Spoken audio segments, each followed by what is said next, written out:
Hello friends, welcome back to our channel. Arunachala ప్రదేశాన్ని భూలోక తపో నిలయంగా కొలుస్తారు. అక్కడ పూర్వం నుంచి కూడా ఎందరో మహానుభావులు, గొప్ప గొప్ప ఋషులు, మునులు, సిద్ధులు ఆ అరుణాచలేశ్వరిని దర్శించి అక్కడ జీవ సమాధి అయిన వాళ్ళు కూడా ఉన్నారు. అంతేకాకుండా అక్కడ భక్తులకు రకరకాల పక్షుల రూపంలో అప్పుడప్పుడు ఈ సిద్ధులు, ఋషులు దర్శనమిస్తూ ఉంటారట. అంతేకాకుండా ఈ మహామునులు, సిద్ధులు అదృశ్య రూపంలో ఆ అరుణాచల ప్రదేశంలోనే తిరుగుతూ ఉంటారట.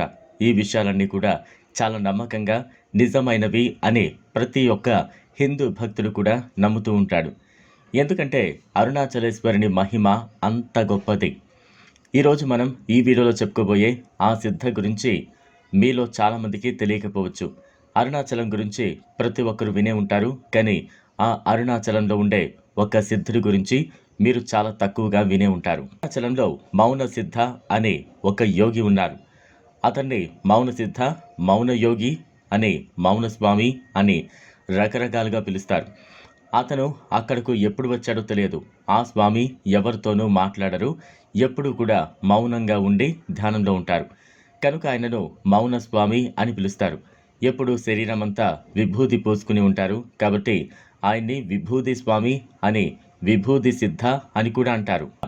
ఆ స్వామి రోజు 2 సార్లు అరుణాచలం గిరి ప్రదక్షిణ చేస్తారు. గిరి ప్రదక్షిణ చేసిన తర్వాత ఉదయం సాయంత్రం 1 గంట పూజ చేసి మరలా ధ్యానంలోకి వెళతారు. గిరి ప్రదక్షిణ సమయంలో అరుణాచలంలో ఈ స్వామిని మనం చూడొచ్చు. ఈ స్వామి దగ్గర ఎప్పుడు కూడా ఒక కుక్క కూర్చుని ఉంటుంది. ఎలా అంటే శివుడి సన్నిధిలో భైరవుడు ఉన్నట్లు ఈ శివభక్తుని చెంత ఆ భైరవుడు ఉంటాడు. ఈ స్వామి ఉదయం గిరి ప్రదక్షిణ తర్వాత, స్వామివారి పూజ తర్వాత కొద్దిసేపు భక్తులకు దర్శనమిస్తారు. ఆ తర్వాత మళ్ళీ ధ్యానంలోకి వెళ్ళిపోతారు. ధ్యానంలోకి వెళ్ళిపోతే మళ్ళీ ఎప్పుడు బయటకు వస్తారు అన్నది కూడా తెలియదు.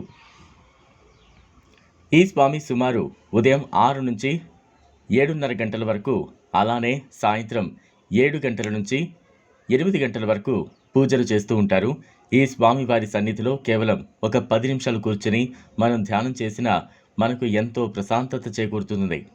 ఆ చుట్టుపక్కల ప్రాంతంలో నివసించే ప్రజలు అక్కడకు వచ్చి, భక్తులు అలానే కొంతమంది విదేశీయులు కూడా అప్పుడప్పుడు ఈ బాబా ఉండే సన్నిధిని సందర్శించి అక్కడ కాసేపు ధ్యానం చేసుకుని తిరిగి వెళ్ళిపోతుంటారు.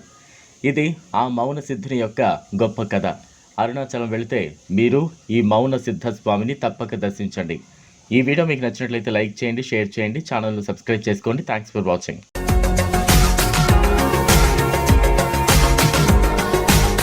మరిన్ని అప్డేట్స్ కోసం మా ఛానల్ని సబ్స్క్రైబ్ చేయండి.